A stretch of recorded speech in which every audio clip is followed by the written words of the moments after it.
Hi there, I'm Mike. What I have for you today is Star Wars The Black Series Jar Jar Binks, the first in the Phantom Menace subline.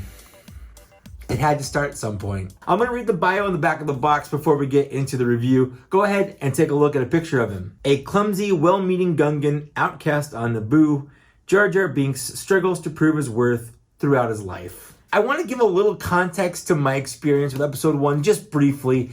I was in high school when it came out. I was a junior in high school. I remember distinctly premiere night, midnight showing, my first ever midnight showing. The movie broke. It was a crazy experience, but like halfway through the movie, my dad leans over and he goes, this isn't a very good movie. And like, I didn't want to hear any of it because I was experiencing brand new Star Wars for the really first time I can really think of, because the original trilogy was new to me at one point. It also just been so ingrained in pop culture, I couldn't tell you what my first viewing of a new Star Wars movie was. This is my first like real visceral, this is the first time I'm seeing a new Star Wars anything right now. It's not a good movie, but I enjoy it for what it is. I enjoy it because it's Star Wars, Jar Jar Binks and all.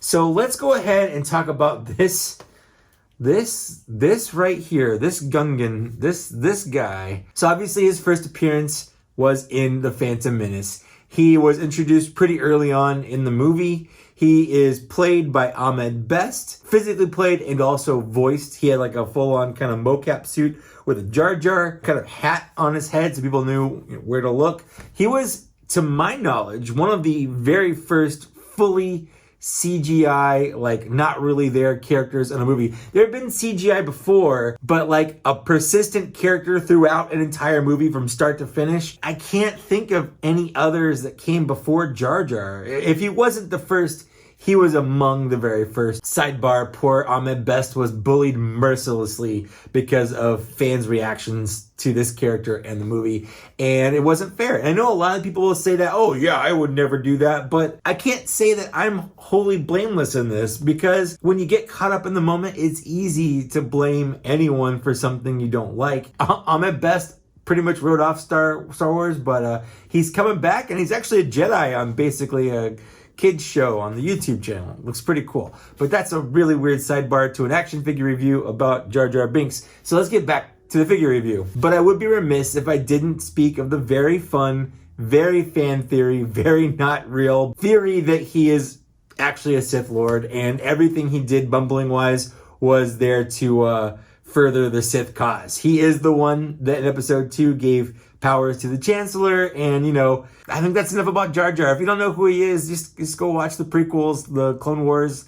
You'll figure it out. So let's talk about the looks. Does what I have in hand right here match what we get on screen? And I have to say, I mean, yeah, he does. He really, really does. Clothing wise, he's only got the one outfit the whole movie. He's got his vest. He's got his weird tied off sweatshirt around his waist. He's got his pants, I guess.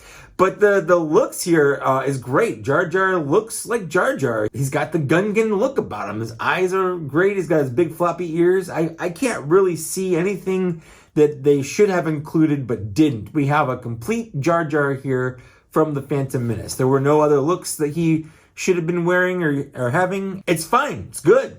They did the job. Hooray! So let's talk about his accessories. What should Jar Jar Binks come with? What did he come with?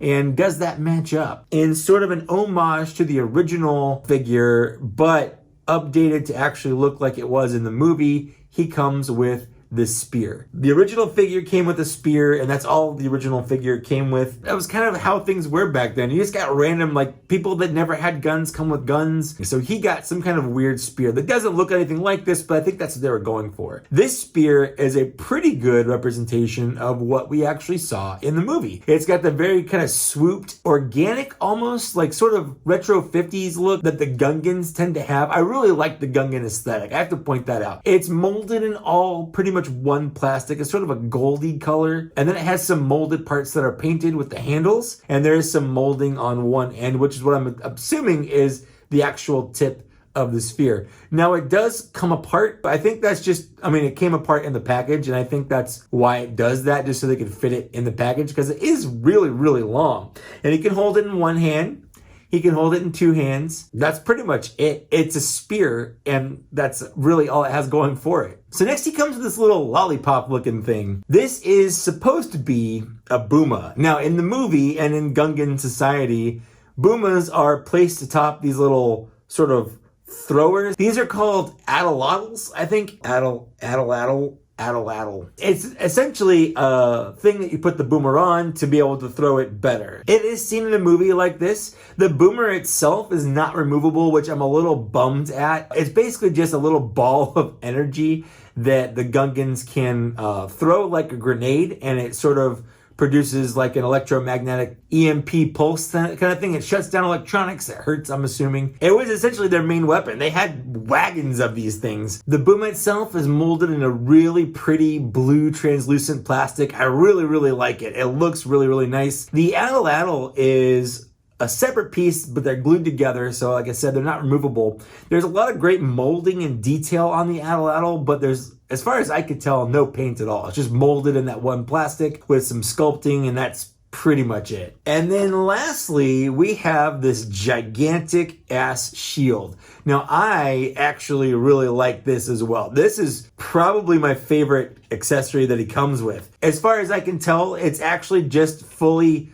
translucent blue plastic, but it is painted in that kind of goldy color around the sides to just kind of make it look like the shield is active. He looks pretty cool holding it. So yeah, I mean, it does its job. There's just one little problem with all these accessories. For the most part, he never used them in the movie at all. Not even once. I mean, he used a booma. Captain Tarples threw a booma at him to throw into a tank, and he did the whole jiggling thing until he accidentally threw it in the tank, but he never uses the little addle-addle thing. He definitely never uses the spear. And I recently watched The Phantom Menace just a few weeks ago. As far as I can tell, he did not use the shield at all. I don't think they're bad accessories. They're just not his accessories. They're just generic Gungan accessories. I do wish that we got some more Jar Jar specific accessories that, you know, let us recreate scenes in the movie that he did, because that is the whole point of accessories. So what could he have come with? Because there are definitely things he should have come with. Number one, and I know I say this a lot, alternate hands.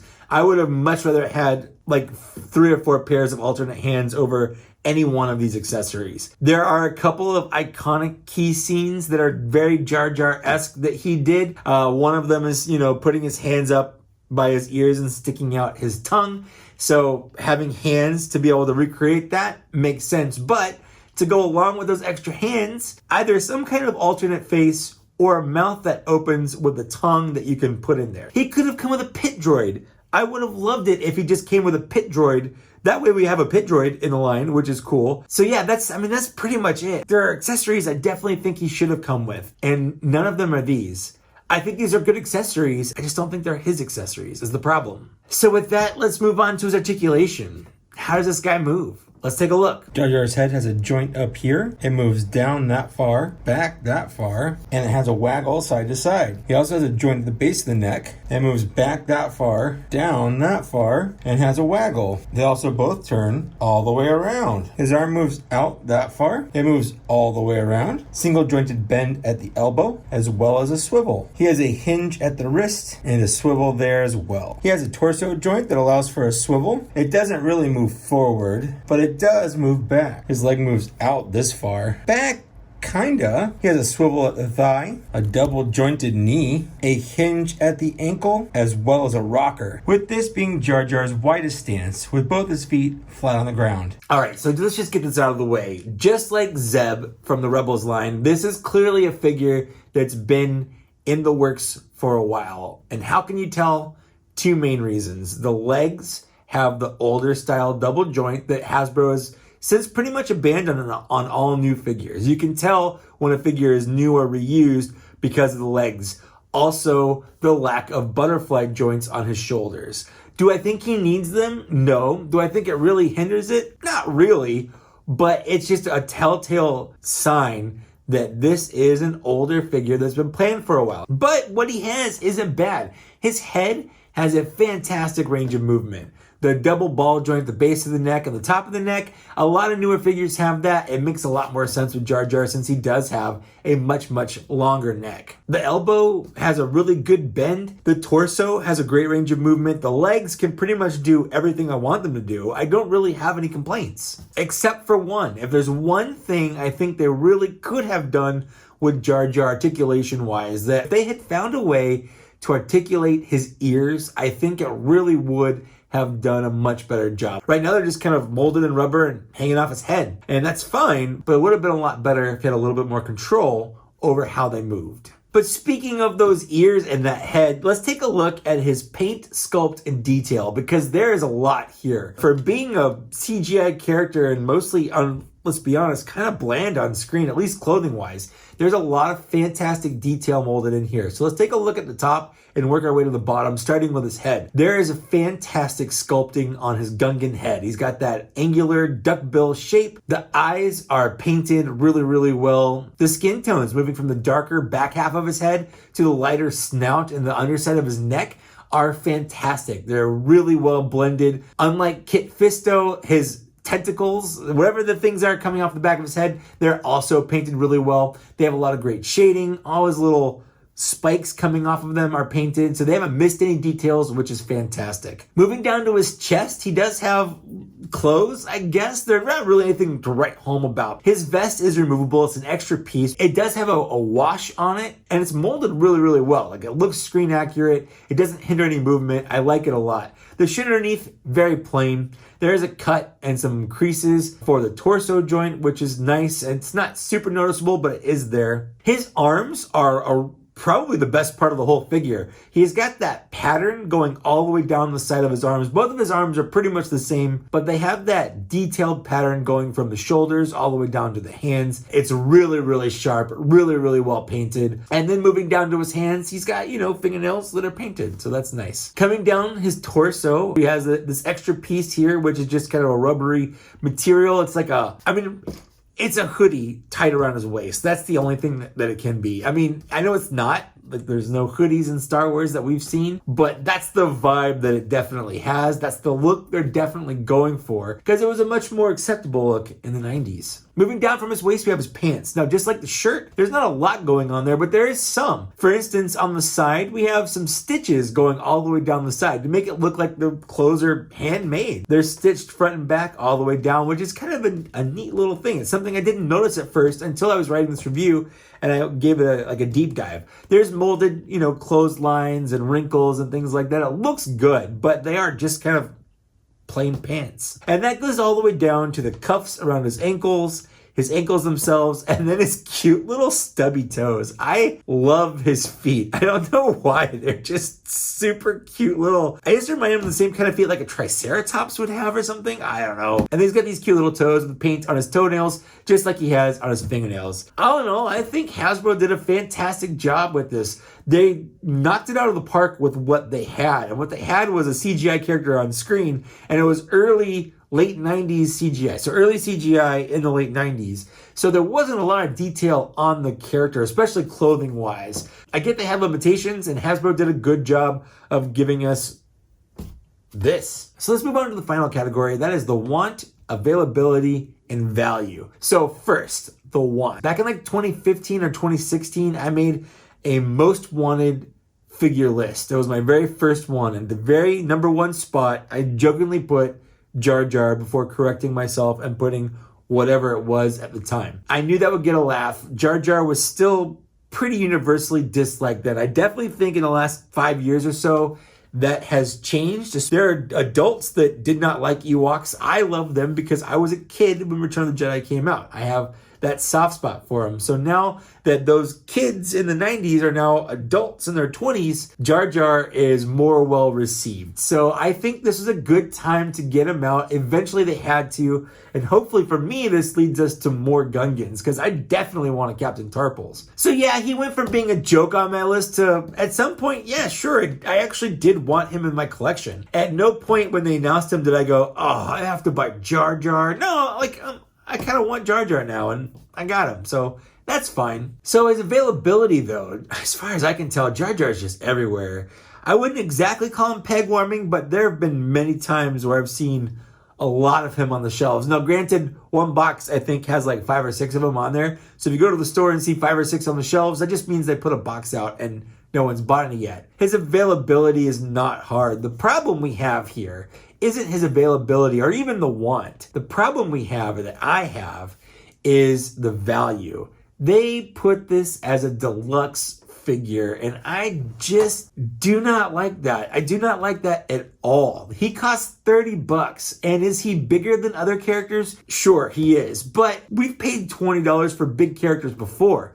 Chewbacca, Snoke is a pretty tall guy. You know, like, it's not like the size has really automatically mandated something be a deluxe size. He comes with 3 accessories and he's slightly tall. And that was all the justification that Hasbro needed to charge $30 for this. And the problem I have there is, you know, I want a Captain Tarpals. I want a Boss Nass. Am I going to have to pay $30 for all of those? Like, I don't want that. I don't want to do that. Although I really hope the Captain Tarpals comes with a Kadu. This would have been a no-brainer for $20 for me. And it was still a no-brainer. I wanted it. I'm going to pay $30 for it. But I wasn't happy about it. And they're already re-releasing him as part of the Best Buy Episode 1 kind of the retro collection thing they're doing. And they're still charging the same amount, but he doesn't come with the boomer or the shield. He only comes with the spears. And it's too much. And that's the gripe.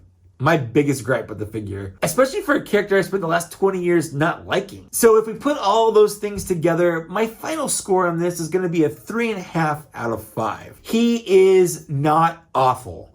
Could he be better? Yes. I really wanted them to go back and just start from the ground up with this and redo it all. If they're going to charge $30 for it, make it worth the $30. I just don't think this is it.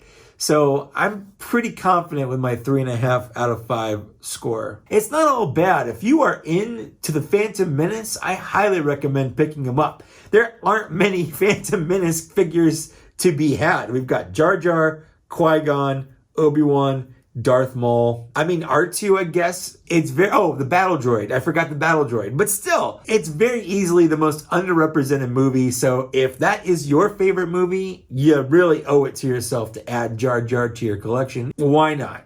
Just go buy him. That's the way I end my review. Why not? That about sums it up. So with that's my review for Jar Jar Binks. Let me know down in the downstairs area. Did you like the review? Do you agree with my review? Do you have the figure? Do you not want the figure? Did I convince you to get the figure? I love to read and respond to all the comments, so please let me know. I'd also like to take a moment and thank these people here for supporting me on Patreon at a Black Series level or higher. Thank you so much, guys. It means a lot to me that you do this. If you want to see your name here, you can head down to my Patreon in the comments below. I also do have a YouTube membership if you'd rather do that. It's a little bit cheaper. And with that, that's it. Thanks so much for watching. Thanks for getting this far. Like, share, subscribe. Hit the bell if you want to see more notifications when I post videos. And that's it. That's it for last time. I think I said that's it a lot. I'll see you later. Bye.